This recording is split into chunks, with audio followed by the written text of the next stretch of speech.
नमस्कार प्रिय विद्यार्थियों, ज्ञान तृप्ति महाविद्यालय के इस YouTube चैनल में आपका स्वागत है। और आज हम बीएससी फाइनल ईयर के लिए ही अपने टॉपिक को आगे बढ़ाते हैं। हमने पिट्यूटरी ग्लैंड्स के बारे में सबसे पहले स्टडी की थी। हमारी जो एंडोक्राइनोलॉजी वाली बुक है, अंतःस्रावी ग्रंथियों वाली, उसके अंदर हमने स्टडी की थी कि अंतःस्रावी ग्रंथियां और बहिर्स्रावी ग्रंथियां किसे कहा जाता है, या फिर जो थर्ड ग्लैंड्स होती है वो है मिक्स ग्लैंड।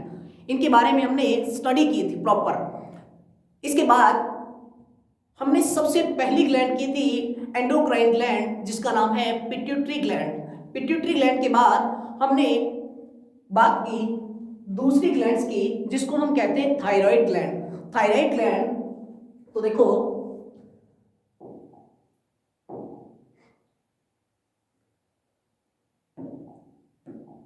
हम बात करते हैं यहां पे थायराइड ग्लैंड की। तो थायराइड ग्लैंड मैंने आपको बताया था, थायराइड ग्लैंड जो होता है वो वर्ड थ्रियोस प्लस ओइडोस से मिलकर बना होता है, जिसका मीन्स होता है शील्ड फॉर्म। शील्ड फॉर्म अर्थात ऐसी ग्रंथि जो शील्ड फॉर्म में पाई जाती है उसे हम कहते हैं थायराइड ग्लैंड। सबसे लार्जेस्ट ग्लैंड जो होती है, लार्जेस्ट एंडोक्राइन ग्लैंड, सबसे बड़ी अंतःस्रावी ग्रंथि किसको माना जाता है? थायराइड ग्रंथि को माना जाता है लार्जेस्ट एंडोक्राइन ग्लैंड। सबसे बड़ी अंतःस्रावी ग्रंथि जो होती है वो है थायराइड ग्लैंड। और थॉमस वाटन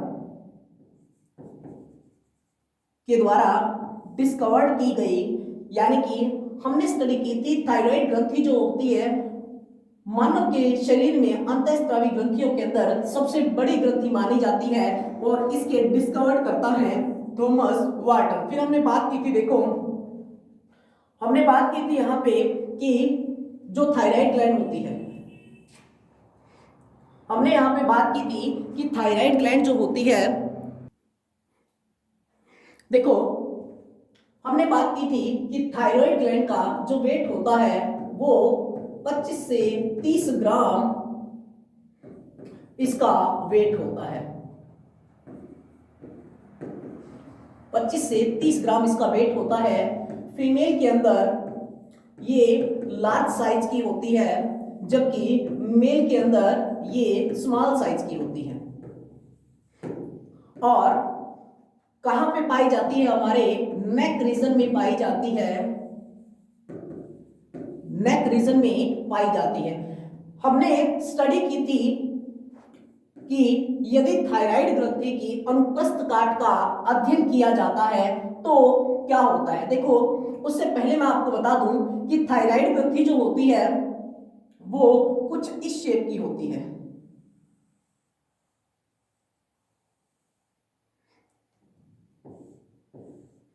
थायराइड ग्रंथि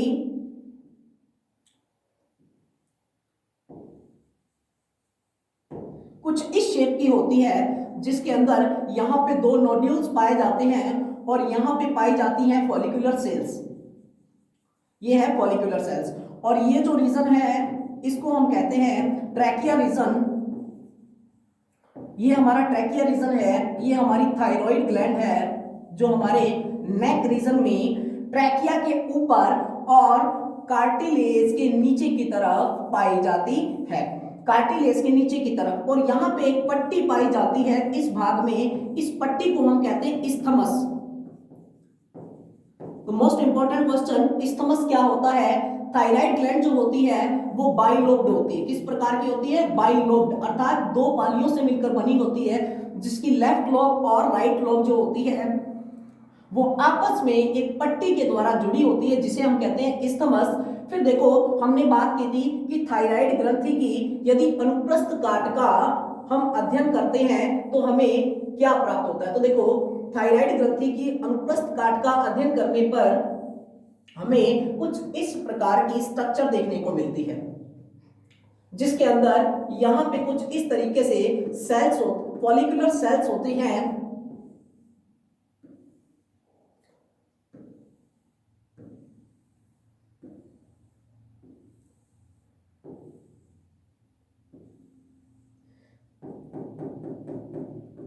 इस तरीके की कुछ सेल्स पाई जाती हैं जिनको हम कहते हैं फॉलिकुलर सेल्स।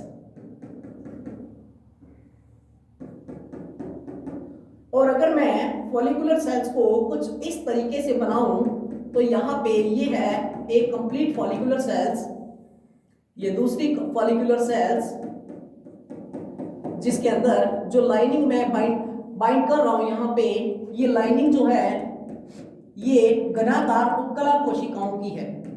ये डॉट जिसके अंदर मैं लगा रहा हूं ये घनाकार उपकला कोशिकाएं हैं और इन्हीं जो फॉलिकुलर सेल्स होती हैं इनके बीच में कुछ इस तरीके से ब्लड वेसल्स पाई जाती है जिनके अंदर पाए जाते हैं ब्लड कॉर्पल्स। इसके अलावा जो ये कुछ मैं लाइनिंग बना रहा हूं ये है कनेक्टिव टिश्यू। देखो this is the connective tissue, इसे बोलते हैं संयोजी कनेक्टिव टिश्यू। ये है संयोजी ऊतक। संयोजी ऊतकों वाला क्षेत्र जो होता है वो होता है स्ट्रोमा रीजन का।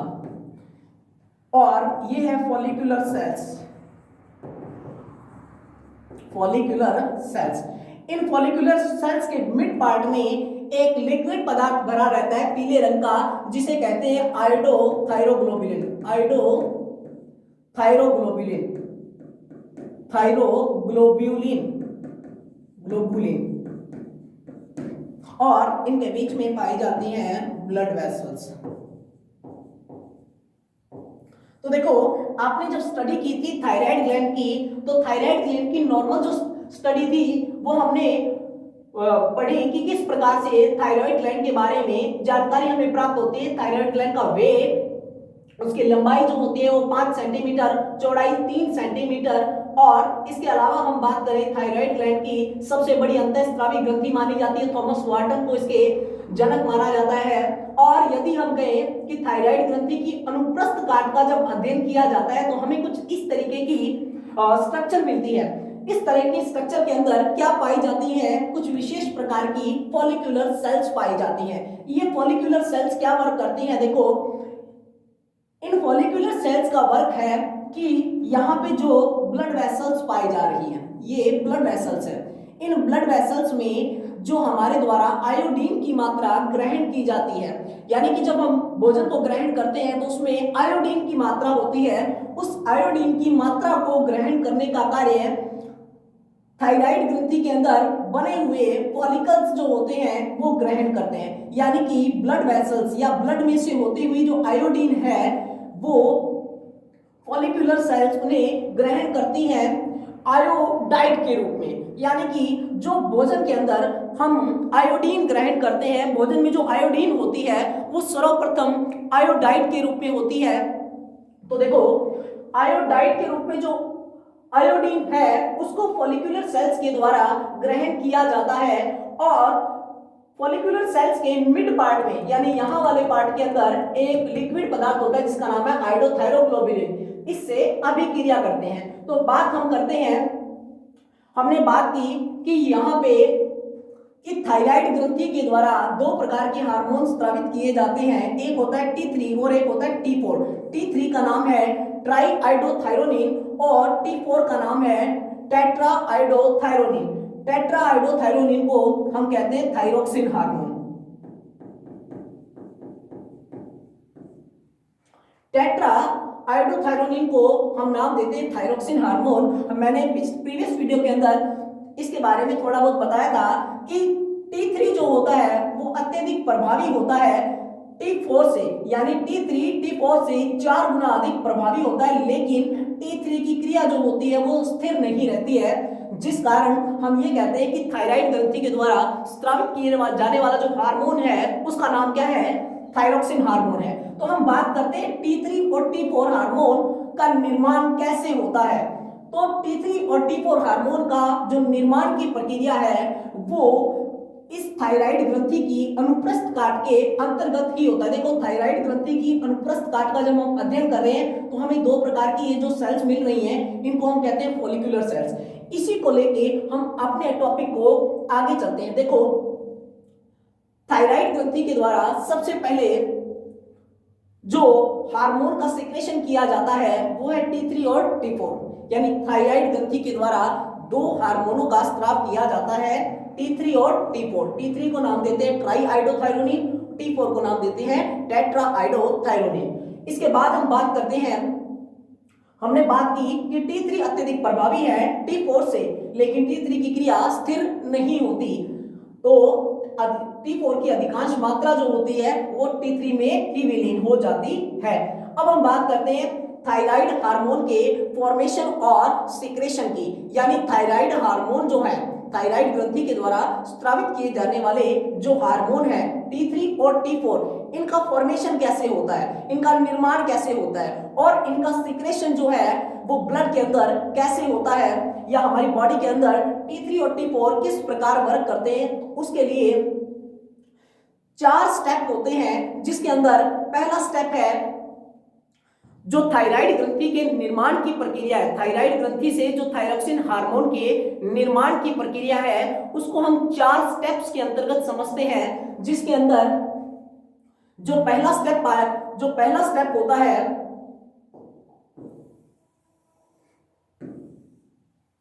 देखो, जिसके अंदर पहला स्टेप है आयोडाइड का आयोडीन में ऑक्सीकरण। पहला स्टेप है आयोडाइड का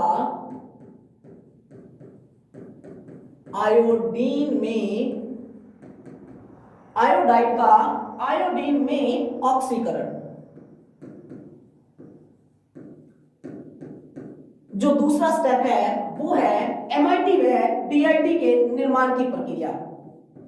MIT व DIT के निर्माण की प्रक्रिया, MIT व DIT का निर्माण, आप ये कह लो। तीसरा स्टेप है T3 व T4 का निर्माण, और चौथे बात करें तो चौथा है हार्मोन्स का संग्रह व रुधिर में स्राव। देखो, कहने का मतलब है कि थायराइड ग्रंथि के द्वारा जो हार्मोन बनते हैं वो किस प्रकार बनते हैं और उनका सिक्रेशन आगे कैसे होता है, वो 4 स्टेप्स के अंतर्गत होता है। थायराइड ग्रंथि के द्वारा थायरोक्सिन हार्मोन बनता है या फिर टेट्राहाइड्रोथायरोनिन बनता है। इनके बनने की जो प्रक्रिया है उसके अंदर सबसे पहले आयोडाइड का आयोडीन में क्या होगा, ऑक्सीकरण की प्रक्रिया होगी। दूसरा किसका बनेगा, MIT व DIT का निर्माण। MIT व DIT क्या है, देखो, M का मतलब है मोनो, I का मतलब है आयोडो और T का मतलब है टायरोसिन।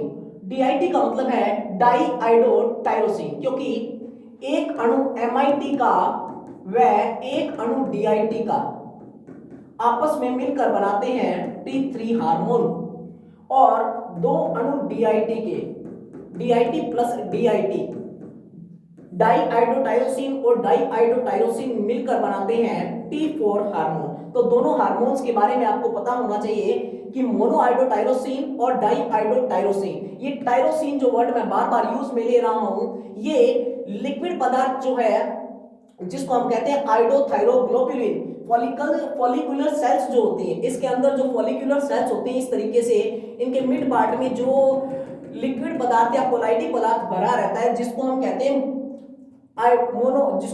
थायरोग्लोबुलिन, ये पदार्थ ही इसके अंदर पाए जाने वाले टायरोसिन से बनकर बनाता है मोनोआयोडोटायरोसिन और डाईआयोडोटायरोसिन। इसकी हम बात करेंगे आगे। और नेक्स्ट है T4, T3 और T4 के निर्माण की प्रक्रिया। देखो, मैंने आपको बता दिया पहले ही कि MIT और DIT का एक अणु आपस में अटैच होता है तो बनाता है T3, जब DIT और DIT के 2 अणु आपस में मिलते हैं तो बनाते हैं T4। फिर है हार्मोन्स का संग्रह व हार्मोन्स का कलेक्शन हमने कर लिया है, हार्मोन्स को हमने बना लिया है, अब उन्हें हमें किसमें सीक्रेट करना है, रुधिर में स्रावित करना है। तो देखो, इसी टॉपिक को हमें अपने इस टॉपिक पर वापस आते हैं, जिसके अंतर्गत देखो क्या होता है। सबसे पहला है थायराइड की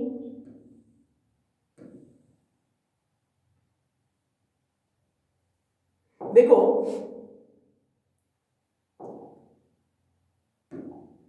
हम बात कर रहे हैं कि थायराइड की पुट्टिकाओं की कोशिकाएं रुधिर से आयोडाइड ग्रहण करके कोशिकाओं की गुहा में पहुंचाती है। मैं यहाँ पे एक डायग्राम फॉलो कर रहा हूं ताकि आपको साथ के साथ समझ आए।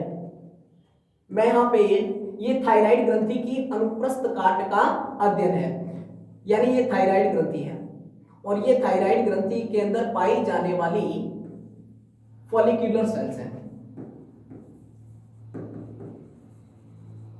फॉलिक्यूलर सेल्स कह दो या फिर ऊतक कोशिकाएं कह दो। देखो, थायराइड के फॉलिकल्स की कोशिकाएं, थायराइड के फॉलिकल्स की कोशिकाएं ये हैं, ये रुधिर से आयोडाइड ग्रहण करते हैं। रुधिर से आयोडाइड कैसे? मैंने आपको बताया था, यहां पे छोटी छोटी क्या पाई जाती हैं? Blood vessels. यहां पे ब्लड वेसल्स हैं। ये ब्लड वेसल्स से, क्योंकि जो भोजन हम ग्रहण करते हैं उसमें आयोडीन होता है, मैंने आपको बताया था भोजन के अंदर आयोडीन की मात्रा होती है। जो भोजन ग्रहण किया जाता है उसके अंदर आयोडीन जो होता है वो किस फॉर्म के अंदर होता है? आयोडाइड के फॉर्म में होता है। तो देखो, यहां से आयोडीन जो है आयोडाइड के रूप में फॉलिकल्स की गुहा में पहुंचाया जाएगा। देखो, थायराइड के फॉलिकल्स की कोशिकाएं रुधिर से, रुधिर मतलब ये रहा रुधिर, ब्लड, ये है ब्लड वेसल्स, रुधिर से आयोडाइड ग्रहण करके फॉलिकल्स की गुहा में पहुंचाते हैं। मिड पार्ट में क्या पहुंच गया? आयोडाइड पहुंच गया। यहां आयोडाइड ऑक्सीकृत होकर आयोडीन में परिवर्तित हो जाता है। आयोडाइड चेंज हो जाएगा किसमें? आयोडीन के अंदर।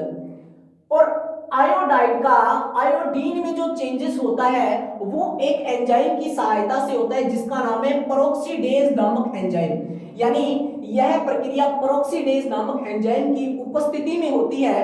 अब यह आयोडीन थायरोग्लोबुलिन, थायरोग्लोबुलिन कहां पे था? मिड पार्ट में। ये जो हमने बात की थायरोग्लोबुलिन,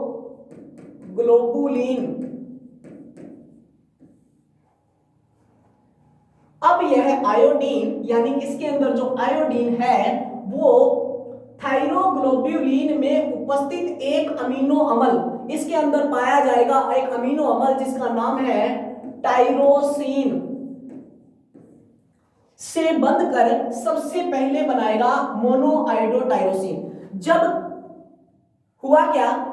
ये ब्लड वेसल्स हैं, इन ब्लड वेसल्स में से आयोडीन जो है वो आयोडाइड फॉर्म में है। आयोडीन किस रूप में पाई जा रही है? सबसे पहले आयोडाइड फॉर्म में। आयोडाइड जो होता है वो फॉलिकल्स की गुहा में पहुंचेगा तो चेंज हो जाएगा किसमें? आयोडीन में। अब आयोडीन क्या करेगा? इस मिड पार्ट के अंदर जो थायरोग्लोबुलिन है वहां पहुंचेगा। वहां पे पाया जाता है एक अमीनो अम्ल जिसका नाम है टायरोसिन। टायरोसिन आयोडीन से अभिक्रिया करके बनाएगा मोनोआयोडोटायरोसिन, MIT बनाएगा। क्या बनाएगा? MIT। देखो, हमने बात की थी कि सबसे पहले क्या होगा, हमने थायराइड हार्मोन के जो निर्माण की प्रक्रिया है उसको 4 स्टेप्स के अंतर्गत, देखो क्या हुआ, यहां पे प्रोसेस हुई ब्लड वेसल्स से आयोडाइड, जो ब्लड वेसल्स है इसमें आयोडाइड जो था उसका ऑक्सीकरण हुआ। ऑक्सीकरण होने के बाद आयोडीन में कन्वर्ट होगी। आयोडीन थायरोग्लोबुलिन में उपस्थित एक अमीनो अम्ल टायरोसिन से अभिक्रिया करके बनाता है MIT। उसके बाद 3:5 डाईआयोडोटायरोसिन बनता है। मतलब कि MIT प्लस MIT के दो अणु आपस में अभिक्रिया करेंगे तो बनाएंगे क्या? DIT, यानी कि डाईआयोडोटायरोसिन। तो दोनों चीजें बन चुकी हैं। सबसे पहला फॉर्मेशन हुआ MIT का, दूसरा फॉर्मेशन हुआ DIT का। अब MIT और DIT बनेंगे तो देखो, MIT व DIT जैविक दृष्टि से निष्क्रिय होते हैं। MIT और DIT, आपको ये बात याद रखनी है कि MIT और DIT, मोनोआयोडोटायरोसिन और डाईआयोडोटायरोसिन जैविक दृष्टि से निष्क्रिय होते हैं। अतः दो अणु DIT के आपस में संयुक्त होकर टेट्राआयोडोथायरोनिन या फिर T4 या थायरोक्सिन हार्मोन बनाते हैं। वह एक अणु एलेनिन अलग होता है। देखो, एक अणु अलग कैसे होता है इसको हम इस प्रोसेस के अंदर समझते हैं। देखो, ये डायग्राम आपको दिखाई दे रहा है जिसमें सबसे पहले देखो क्या दे रखा है, ये जो फॉर्मूला दे रखा है ये कंप्लीट फॉर्मूला है टायरोसिन का। हमने बात की कि आयोडीन जो है, ये देखो ये है आयोडीन। आयोडीन जो है टायरोसिन से बंधकर सबसे पहले बनाता है MIT, मोनोआयोडोटायरोसिन।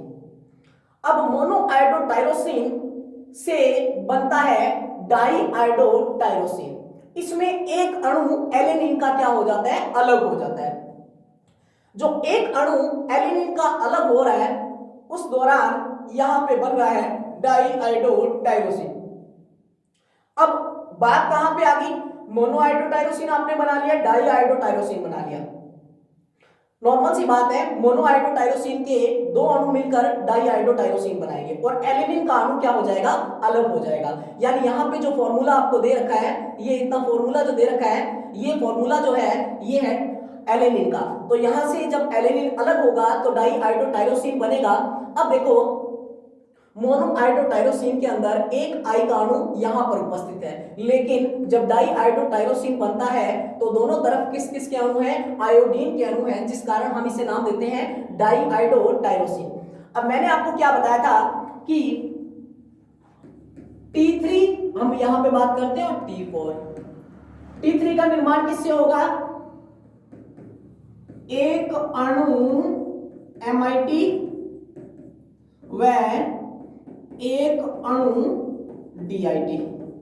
एक अणु MIT व एक अणु DIT का निर्माण मिलकर निर्माण करेंगे T3 का। यहां पे क्या होगा, एक अणु DIT प्लस एक अणु DIT, यानी डाईआयोडोटायरोसिन के दो अणु मिलकर बनाएंगे T4। देखो कैसे, जब यहां पे बात करते हैं MIT और DIT की, MIT और DIT आपस में रिएक्शन करते हैं तो बनेगा T3। जब दो अणु DIT के आपस में विक्रिया करेंगे तो बनाएंगे क्या, T4। तो हम अपने टॉपिक पर वापस चलते हैं। देखो दो अणु DIT के आपस में संयुक्त होकर टेट्राआयोडो, टेट्रा का मतलब होता है चार और ट्राई का मतलब होता है तीन, तो दो अणु जब DIT के आपस में जुड़ेंगे तो टेट्राआयोडोथायरोनिन बनाएंगे या थायरोक्सिन बनाते हैं। और एक अणु एलेनिन का अलग होता है। एलेनिन का जो अणु अलग हुआ था उसको हमने इसमें दिखाया था कि ये जो एलेनिन का अणु होता है ये यहां से क्या हो जाता है, अलग हो जाता है। अब देखो एक अणु MIT व एक अणु DIT के संयुक्त मतलब दोनों के जुड़ने से ट्राईआयोडोथायरोनिन बनता है। तो ये जो प्रोसेस थी ये थी MIT और DIT के निर्माण की प्रक्रिया। अब देखो जो हमारा मेन टॉपिक है, हमने बात की इसके अंदर कि मोनोआयोडोटायरोसिन डाईआयोडोटायरोसिन के निर्माण की प्रक्रिया कैसे होती है। ये जो टॉपिक है ये है थायरोक्सिन व ट्राईआयोडोथायरोनिन के निर्माण की रासायनिक प्रक्रिया है। लेकिन हमारे जो ये डायग्राम आपको दे रखा है इसके अंदर देखो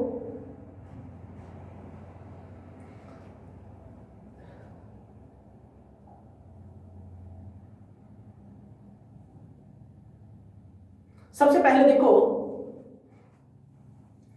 थायराइड हार्मोन के संश्लेषण, उसका संग्रह और उसकी विमुक्ति की व्यवस्था।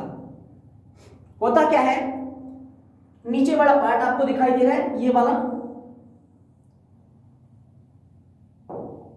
वाला पार्ट आपको दिखाई दे रहा है, इतना इतना, ये पार्ट है रुधिर वाला पार्ट, ये है हमारी ब्लड वाला पार्ट, यानी हमारी ब्लड वेसल्स में से ब्लड वेसल्स। सबसे पहला क्या होता है, पुटिका कोशिकाओं द्वारा आयोडाइड ग्रहण करना। पुटिका कोशिकाओं द्वारा आयोडाइड ग्रहण करना, मैंने आपको क्या बताया था कि सबसे पहले हमारे रुधिर में जो आयोडाइड होता है उसको पुटिका कोशिकाएं, देखो ये डायग्राम जो आपको दिखाई दे रहा है इतना इतना, ये बॉक्स लाइक स्ट्रक्चर जो दिखाई दे रही है ये एक फॉलिकुलर सेल्स है। ये बॉक्स लाइक स्ट्रक्चर क्या है, ये एक पुटिका कोशिका है, ये है पुटिका कोशिका। और पुटिका कोशिका के अंदर की तरफ जो मैटर है वो है फॉलिकल्स की कैविटी यानी पुटिका के अंदर जो गुहा होती है वो। तो पुटिका कोशिका जो है ये वाले बॉक्स लाइक स्ट्रक्चर है। देखो सबसे पहले क्या हुआ, हमारे ब्लड में जो आयोडीन थी वो किस फॉर्म में थी, आयोडाइड फॉर्म में, आयोडाइड फॉर्म में थी। इस आयोडाइड फॉर्म को फॉलिक्यूलर सेल्स ग्रहण करेंगे। ब्लड से जो आयोडाइड है वो पुटिका कोशिकाओं के अंदर जाएगा। यहां पे क्या होगा, यहां पे इस आयोडाइड का ऑक्सीकरण होगा। क्या होगा, ऑक्सीकरण होगा। और ऑक्सीकरण की प्रक्रिया कौन से एंजाइम की उपस्थिति में हो रही है, पेरोक्सीडेज नामक एंजाइम की उपस्थिति में। जब आयोडाइड का आयोडीन में ऑक्सीकरण होगा, देखो आयोडाइड का सबसे पहले हम ब्लड से आयोडाइड ग्रहण किया गया पुटिका कोशिकाओं के द्वारा। तो पहला टॉपिक जो आपको दे रखा है, पुटिका कोशिकाओं द्वारा आयोडाइड ग्रहण किया। पुटिका कोशिकाओं ने आयोडाइड ग्रहण कर लिया। अब आयोडाइड का पेरोक्सीडेज एंजाइम की उपस्थिति में ऑक्सीकरण, पेरोक्सीडेज नामक एंजाइम की उपस्थिति में ऑक्सीकरण किया गया। तो यहां पे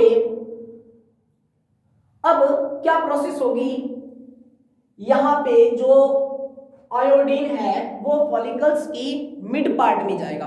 और मिड पार्ट में यानी फॉलिकल्स के जो ये फॉलिकल्स है इसके मिड पार्ट में कौन सा पदार्थ पाया जाता है, थायरोग्लोबुलिन, आयोडोथायरोग्लोबुलिन कह दो या सबसे पहले हम बात करते हैं थायरोग्लोबुलिन की, क्योंकि अभी तक आयोडो नहीं वर्ड बना है। अब क्या होगा, थायरोग्लोबुलिन में उपस्थित टायरोसिन का आयोडीनेशन द्वारा एमआईटी व डीआईटी का संश्लेषण। क्या हुआ कि जो आयोडाइड को रुधिर से फॉलिक्यूलर सेल्स ग्रहण करती हैं, उस आयोडाइड का ऑक्सीकरण करके उसे आयोडीन में चेंज कर दिया जाता है। वो आयोडीन जो है, उस आयोडीन को फॉलिक्यूलर सेल्स के मिड पार्ट में पाए जाने वाला थायरोग्लोबुलिन में एक अमीनो अम्ल पाया जाता है जिसका नाम है टायरोसिन। टायरोसिन जब आयोडीन के साथ अभिक्रिया करेगा तो बनाएगा मोनोआयोडोटायरोसिन। क्या बनाएगा, मोनोआयोडोटायरोसिन। देखो थायरोग्लोबुलिन के आयोडीनेशन से बनेगा मोनोआयोडोटायरोसिन। ये मिड पार्ट जो दे रखा है ये है थायरोग्लोबुलिन का अणु। इससे मोनोआयोडोटायरोसिन और डाइआयोडोटायरोसिन बन रहे हैं। मोनोआयोडोटायरोसिन दो अणु एमआईटी के, देखो एमआईटी और डीआईटी मिलकर क्या बनाएंगी, T3। डीआईटी और डीआईटी आपस में मिलकर क्या बनाएंगे, T4।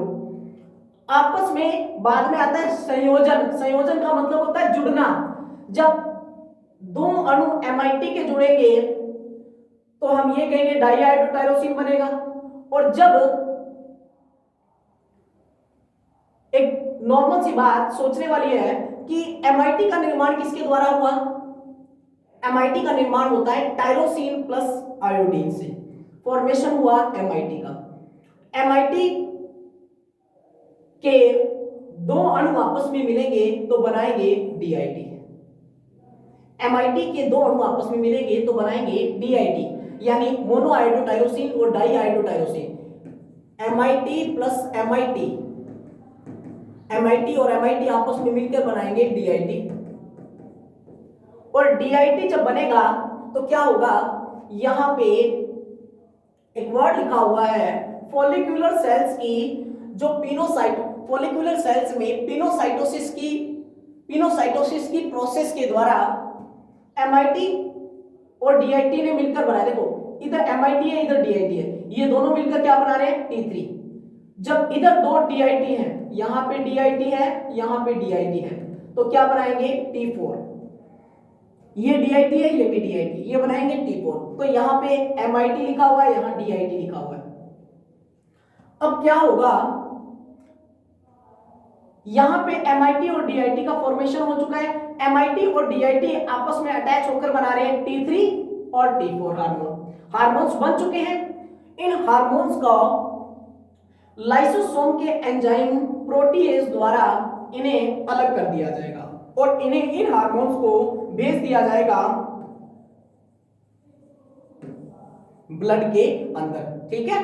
और वापस एमआईटी और डीआईटी का डीआयोडीनेशन के द्वारा टायरोसिन अलग हो जाएगा और वही प्रोसेस दोबारा चलती रहेगी। तो ये एक साइकिल है कि किस प्रकार से एमआईटी और डीआईटी के फॉर्मेशन होते हैं। देखो हमने जो स्टडी की उसके अंदर हमने बात की कि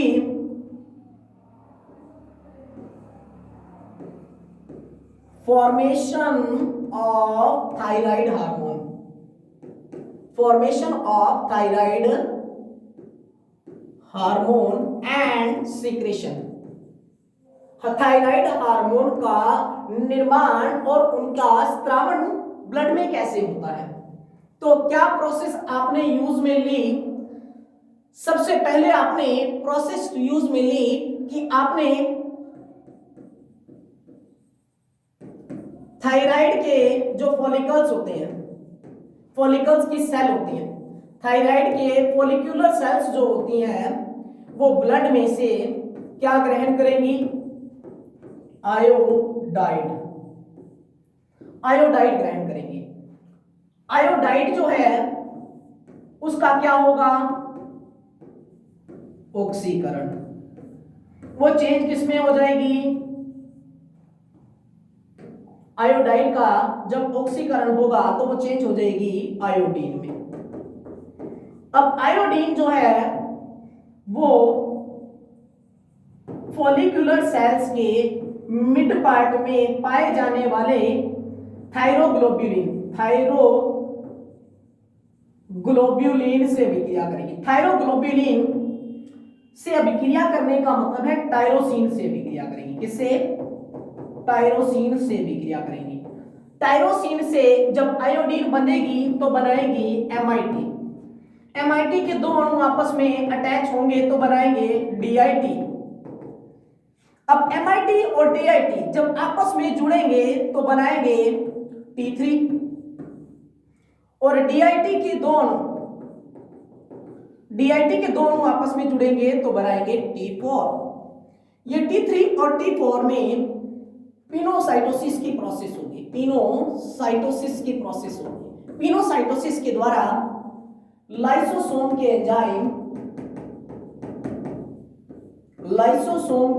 एंजाइम प्रोटीएज द्वारा, किसके द्वारा, प्रोटीएज द्वारा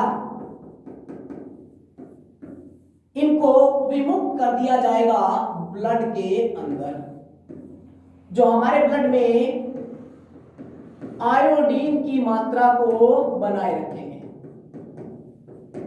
आयोडीन की मात्रा को बनाए रखते हैं।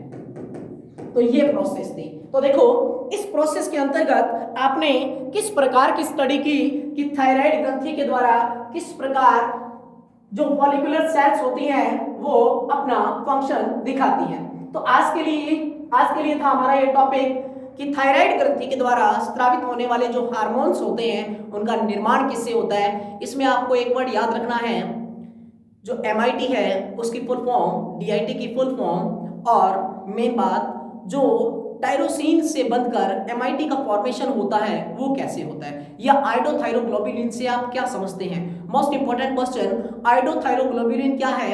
जब फॉलिक्यूलर सेल्स के अंदर मिड पार्ट के अंदर पाया जाने वाला